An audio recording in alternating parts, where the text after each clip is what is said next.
This lesson is about geometry basics. We need to establish some terminology that we will use throughout the year as we examine and read geometry and look at geometric figures. You have probably already figured out the first three terms, and they are pretty basic and I'm sure you've heard them before, but they are points, lines, and planes. This would be what the textbook would show you in terms of defining these three terms. Actually, they're not definitions. They're considered undefined terms. They are not formal definitions, but we can describe them a little bit. And we're going to start with the point. A point is just a location in space. And you'll see on this slide that we show a point as a dot on a piece of paper. In theory, a point in space has no actual dimension, but on the paper it's going to look like it has a little bit of length or width or, because there's a mark on the paper you can see. But in theory, it's just a location in space. And we will describe a point by giving it a capital letter for a name. So this would be considered point P. Now, for the sake of envisioning making connections, we're going to think of a point as being like a tiny bead, okay? And all geometric objects are made up of points. So let's move on to lines. If a point is a tiny bead and all objects are made of points, then what is a line compared to a point? Imagine that you had a necklace that was stretched straight, and it contained an infinite number of beads going forever in opposite directions. And it looked like this. That is basically what a line is. It's a continuous strand of points in a straight arrangement that goes on forever in two directions. Here's a more formal description of a line, although it's still not a definition. A line does have one dimension. It has length. It still has no thickness or width, so you shouldn't really be able to see the thickness of a line, just that it is long. It is infinitely long. It does extend infinitely in two directions, so when we draw a line on paper, we put arrows at the ends to denote that in theory it would go on forever. We can't necessarily show it going on forever, but the arrows mean that. We can determine a line by giving it a name that names two points that the line goes through. So this line could be called line AB or line BA, it doesn't matter. Also, it is a convention that we can give a line a lowercase script letter to just make things simpler. So this could also be called line K. Now, there are some other vocabulary words that we'd like to talk about. Collinear points are points that lie on the same line. So in this diagram, A and B are collinear. Along those lines, non-collinear points are just points that do not lie on the same line. I don't have an example of a non-collinear point in this diagram, but think about it. Is it possible, given only 2 points, that they could be non-collinear? No, not really. Any 2 points can determine a line if you just draw a line between them. So when you talk about non-collinear, you're usually introducing a set of points, and only if they all lie on the same line would you call them collinear. 2 points are always collinear. You introduce a third point, you may have that point on the same line as the first 2 or not. If it's not, then it's non-collinear with the other 2. Okay, moving on to the third basic term, plane. If a point is represented by a small bead and a line is a single infinite strand of points, then what is a plane going to look like?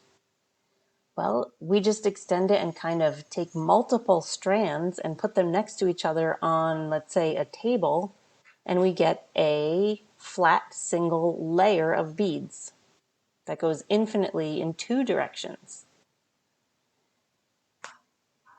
So a plane is a single layer of points extending forever in 2 directions. It still has no thickness, but it does have length and width. It's like the front side of a box, let's say, or the top of surface of your desk. That would be considered theoretically a plane, any flat surface. So here's a description of a plane. A plane does have two dimensions, length and width. It still has no thickness. You need three non-collinear points to determine a plane. And in order to describe and discuss a plane, you have to be able to identify three non-collinear points that are on that plane. Two is not enough. If you only name 2 points on the plane, you could be talking about multiple different planes, because between 2 points, you could have different planes that rotate around the line they go through. So you need 3 points that are not on the same line in order to determine a plane. So you can name a plane using 3 points that are non-collinear on the plane, or there's another convention. You can use a capital script letter in the corner of the plane in order to name it something similar. Coplanar points are just points that are on the same plane. A box, the one that's shown here, has 3 planes showing, a blue, a yellow, and a gray. But it would be implied, if this is meant to look like a 3-dimensional object, that there are actually 6 planes, because there's a front and back, top and bottom, left and right side. So that would be 6 planes. Planes on paper are represented by a parallelogram, so that they look kind of 3-dimensional. They really only have 2 dimensions, length and width, but we can see them in comparison to each other by drawing it like a parallelogram. And you, once again, need to use 3 non-collinear points in order to name a plane. So this plane could be named XYZ. On this diagram, A, B, C, D, E, F, G, H, we could say that the top side is plane A, B, E. Or we could say that the top side is BGE. So there's different ways to name planes as long as you pick 3 non-collinear points. Space would just be if you stacked a bunch of these layers together and filled up that box, but the box was infinitely big in 3 directions, length, width, and height. So it would basically be the set of all possible points in 3 dimensions. Okay, now we need to discuss a little bit about when geometric figures intersect or have points in common. We want to visualize that and be able to see that happening even on a 2-dimensional representation on paper. So in this diagram, line M and line N are intersecting, and when 2 lines intersect, the intersection, the point they have in common is just 1 point, in this case point A. However, when 2 planes intersect, as shown in this diagram, the blue plane and the red plane, the intersection is a line. Okay, so now I'm going to apply these terms to read some geometry terms and figures. When you look at a diagram in a geometry book, you're going to see a diagram and you're going to see some statements with it most of the time. But your mind needs to supply the proper concepts to go along with the notation on the page. So when I read this statement, P is on M, I don't just read P is on M. I make a mental note that P is a point. M is a line. Point P is on line M is really how we should read that. Line M contains point P. Line M passes through point P. Those are all true statements, just different ways to say similar things. Here's another example. Line L, and line M intersect at point T. Line L and line M both contain point T. Point T is the intersection of line L and M. See how my mind is supplying those extra words because now I know what the notations mean. Take a look at this diagram. There is a plane, and the name of the plane is capital script N in that corner. There's also 2 lines. They have the names L and M. And there's 1 point, R. Okay, so I just made a mental note. What are all the things in the diagram representing? Now let me read the statements. Line L and point R are in plane N. Well, that's interesting. I may not have known that line L was in plane N just by looking at the diagram. I might have thought maybe it was hovering above or going through it. But this statement tells me that line L is actually lying flat on plane M. So that means the entire line basically intersects with the entire plane N. Line N contains point R and line L. Line M intersects with plane N at point R. So line M is going through the plane at this point R. Notice the dotted line. That is a convention used to show that if you were actually looking at this in real life, you would not see portion of the line because it would be hidden behind the plane. That's an attempt to make it look more three-dimensional. Okay, so point R is the intersection of line M with plane N. Notice that there are two different objects intersecting with the plane. The first one is line L, and that is intersecting in a lot of points because it's lying on the plane. Whereas line M, the way it's intersecting, it's only intersecting at one point. So we'll keep that in mind. There are different possibilities for intersections between lines and planes. Okay, in this diagram, there are two planes, plane R and plane S, and they intersect at line MN. Notice that this line is being given a name with 2 points that the line goes through, and we put the little bar with the arrows above it to indicate it's a line.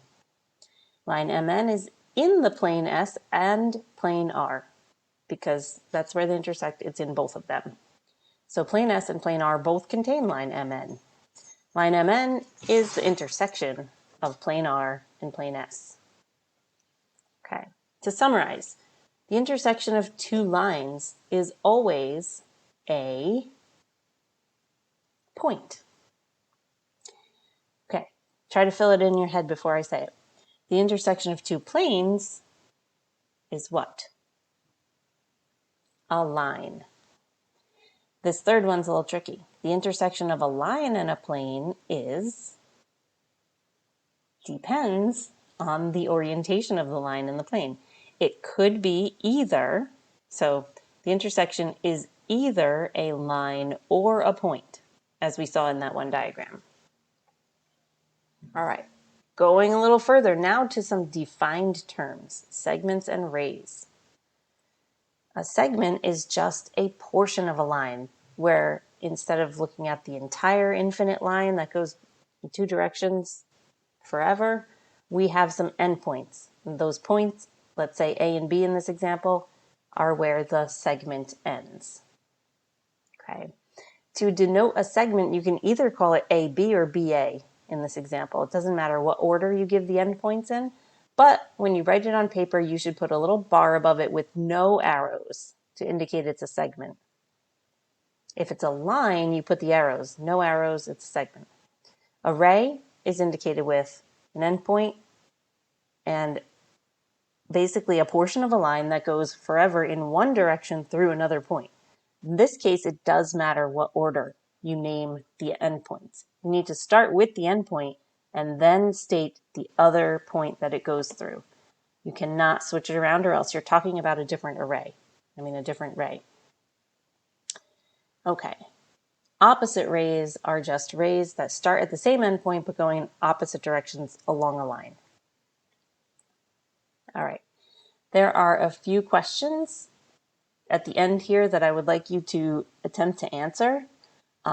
Fill them in on your own document, and then we will go over them together.